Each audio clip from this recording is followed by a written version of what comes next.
this a new way. I'm gonna show you the tricks that I know. I'm getting tired of talking, and I need more of a show right now. It's time that you made your mind up, 'cause lately all it ever does is change. Feels like we're only talking, going round and around, back around. I will fight like no other every day. I won't stop like the others. I will stay. 'Cause now is the right time, and I'm feeling alright. I'm playing your game like I know I can win right now. You got me on tonight.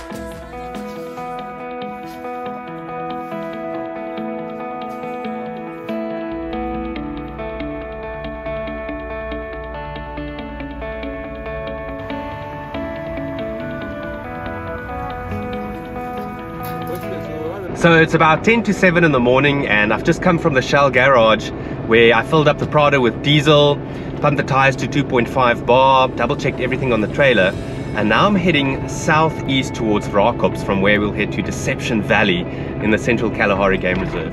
We had a lovely stay over at CKGR Riverside Hotel last night, an amazing place to stay over if you're in Maun. And can I just say, if you're looking for an amazing restaurant, go to Mark's Eatery. It's just down the road from CKGR. Unbelievable food and amazing ambiance as well. Now, it was so hard to say goodbye to Tabby this morning, but I'm so glad she was able to spend 5 nights with me at Mahoto and Kwai. And who can forget that amazing helicopter flight over the Okavango Delta with Helicopter Horizons yesterday afternoon. That was just one of the most amazing experiences of my life. Now, if you've missed that, go and check episode 2 in this series. In fact, go and watch episode 1 first and then work your way back to this episode. I'll link to those in this video description. For now, I'm going to stop at Spa, do my last bit of groceries, and then I'm off to the Central Kalahari.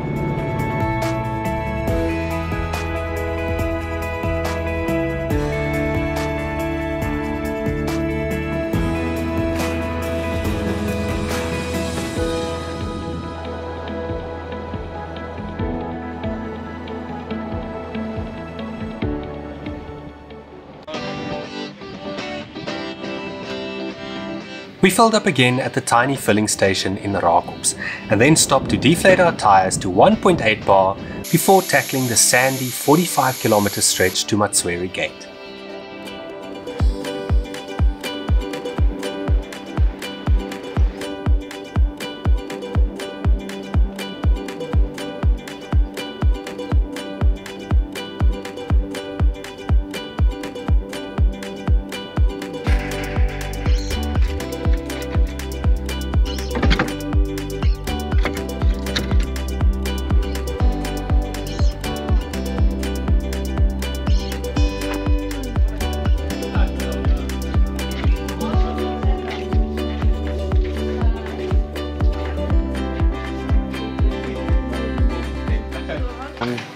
Lions in Deception 2 days ago. They've got a little sightings board here in the office, and it looks like there were cheetahs, wild dogs, lion, leopard, all these animals seen this month already. So yeah, exciting times. It took us about 90 minutes to cover the 45 odd kilometers from Rakops to Matsweri Gate. The road was really bad in the beginning, but the rest was plain sailing. And we were able to get some really nice wood about 1 kilometer from the entrance itself. And we just kept some ratchet straps close by so that we could strap it to the front of the trailer's nose cone. So always make sure to leave a few bungee cords or straps out when you leave for Central. At the gate itself, there's wood for sale as well, and you can pay with either cash or a credit card if you haven't prepaid. Now we've got about 40 kilometers left to Deception Valley, where we'll be camping at campsite number 3. To ensure that I could have a hot shower later, I filled 2 camping kettles with water and then placed them in the sun as soon as we arrived at Deception Valley. And then it was time to set up camp.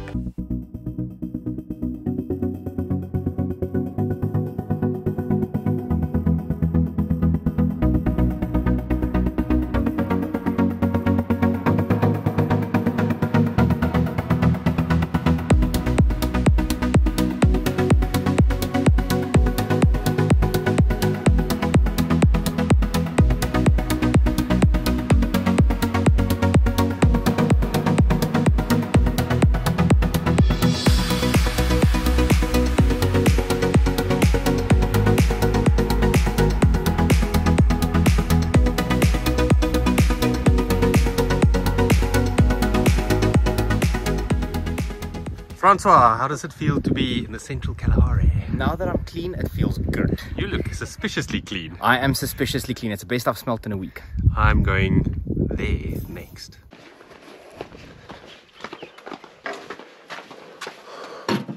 Right, camp is up. I'm dirty. Time for a shower.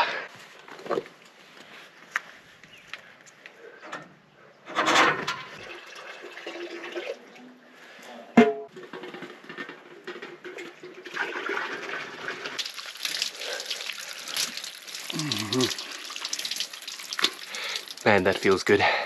Now that we're all clean, we're going to grab some drinks, jump in the cars and head to Deception Pan for some sundowners.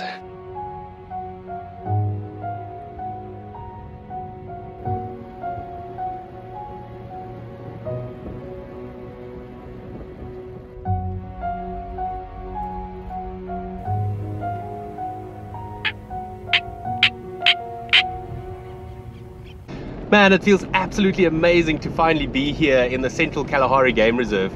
It's so different from the quiet concession that we've just come from. Those of you that have read Cry of the Kalahari by Mark and Delia Owens will know that this is one of the wildest places in Africa. I must admit, because we only have 3 nights here, my game viewing expectations weren't particularly high until I saw the sightings board at Matsweri Gate. And to know that people have seen lion, leopard, cheetah and wild dog in this area over the past 2 weeks, I must say, my hopes are a little bit higher. For now though, we're just going to head to Deception Pan, familiarize ourselves a little bit with this area and enjoy sundowners.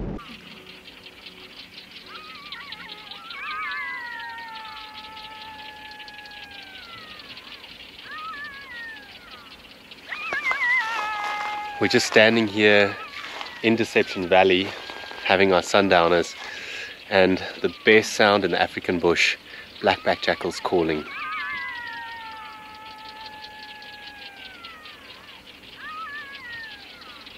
And some barking geckos in the background as well. Pure Kalahari magic.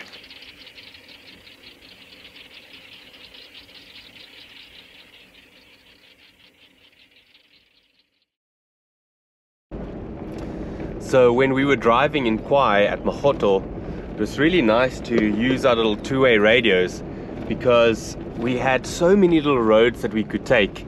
We could always work the same area for game viewing without having to drive behind each other.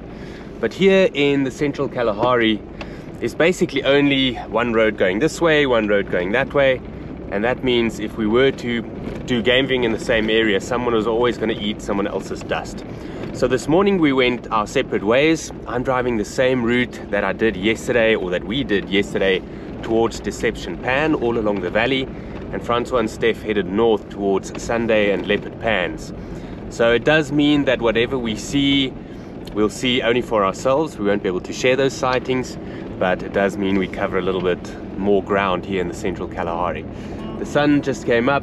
The light is absolutely beautiful.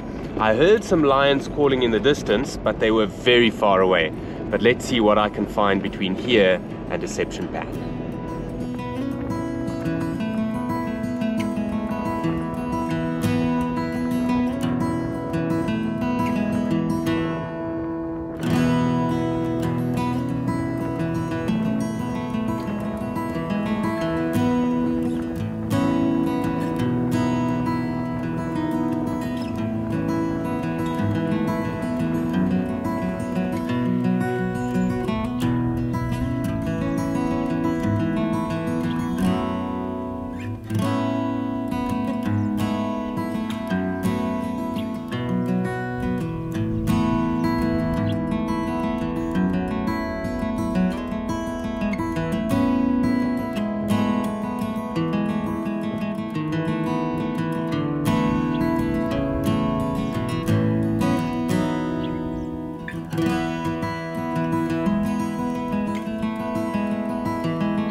I've just come across what's probably the largest flock of guinea fowl I've ever seen here on Deception Pan.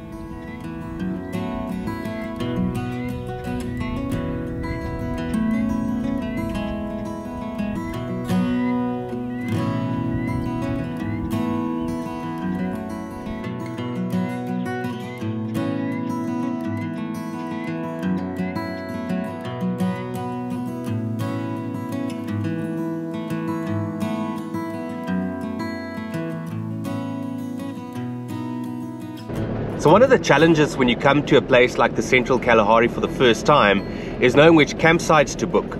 So I've been driving around a little bit this morning, checking out all the different stands, and I've come to the following conclusion. The best campsite by far is Kori campsite number 2.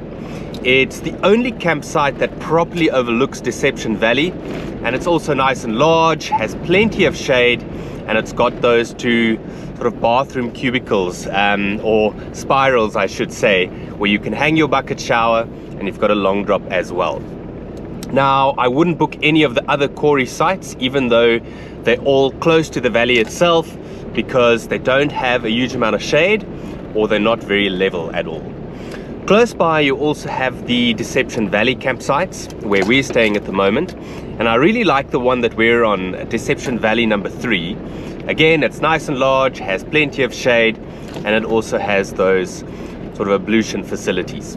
It's just unfortunate that it isn't closer to Deception Valley itself. Now, if you want to camp close to a waterhole, you have to come to Sunday Pan, and there I really like Sunday Pan campsite number 4. It is a little bit of a challenge to get to it because it's located on the top of a rise, so you've got to drive up a steep sandy ridge, which could be a little bit tricky with a big bush trailer or caravan. Just make sure you've got a very powerful car if you want to camp there. But once you're at the top, you've got a stunning view over the valley. It's nice and level, plenty of shade with ablution facilities. And then the last campsite that I really like is number 1 at Leopard Pan. It's completely isolated, has the toilet facilities, and it's also got a beautiful shade tree. It's not particularly large, so if you're in a very big group, you might feel a little bit cramped, but if it's isolation you're after, go to Leopard Pan number 1.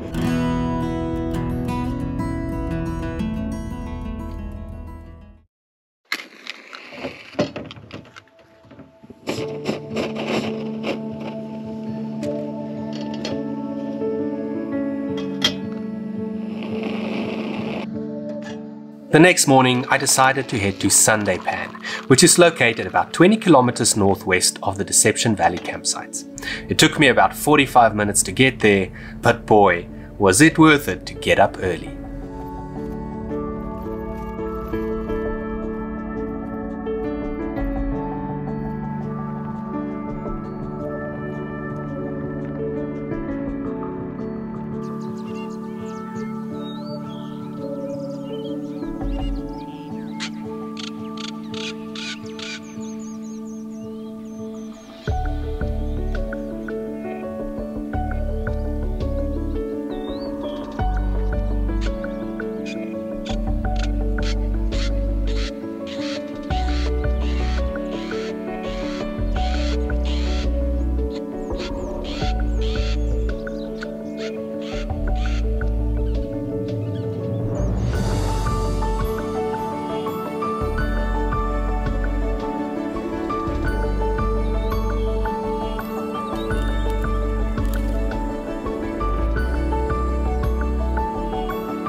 I just love how these oryx walk right into the water when they drink. It really has been a very special morning here at Sunday Pan. I know there's not another soul around for miles and miles, and it kind of feels like I'm the only person in the world. It really is a very special place. Now, if you want to visit the Central Kalahari on your next safari, why not let Drive Botswana arrange the trip for you? They can put together a personalized itinerary tailor-made to your needs, and they offer a complete service from self-drive safaris in fully equipped camping vehicles all the way to flying safaris. And they'll actually make all your bookings for you as well. The campsites, lodges, and even the activities.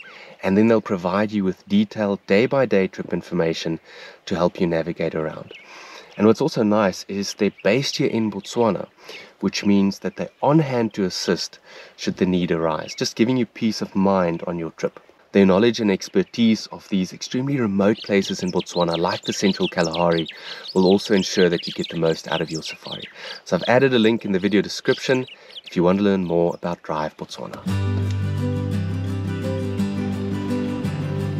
I can't tell you how much I enjoy making these overlanding videos, not only to entertain you, but also to help you plan your own trips and have the best possible time on safari.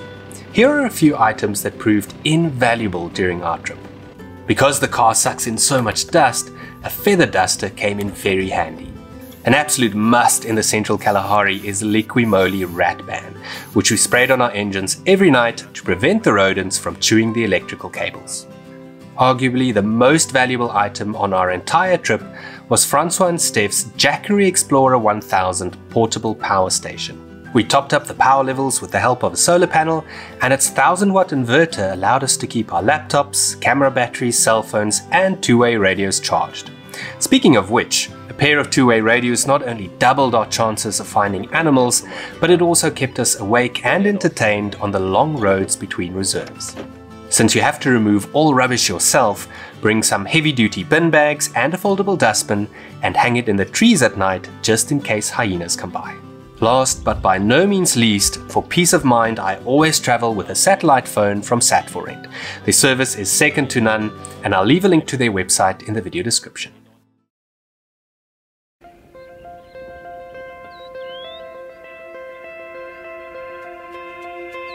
On our last afternoon, we drove to Deception Pan, where Francois and Steph had found a mother cheetah and 3 cubs on a kill earlier that day. At first, they were really hard to see because they were so far away.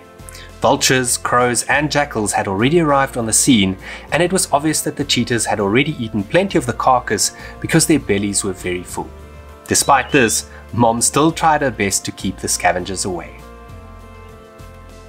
We watched them for well over an hour, and eventually our patience paid off as they started to make their way to Deception Pan.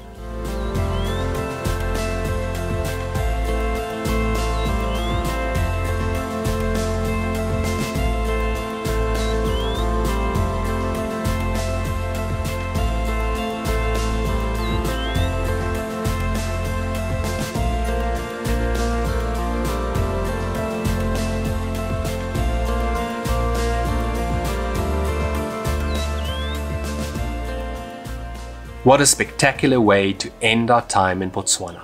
I couldn't help thinking back to all the other amazing things we had witnessed and experienced over the past 2 weeks.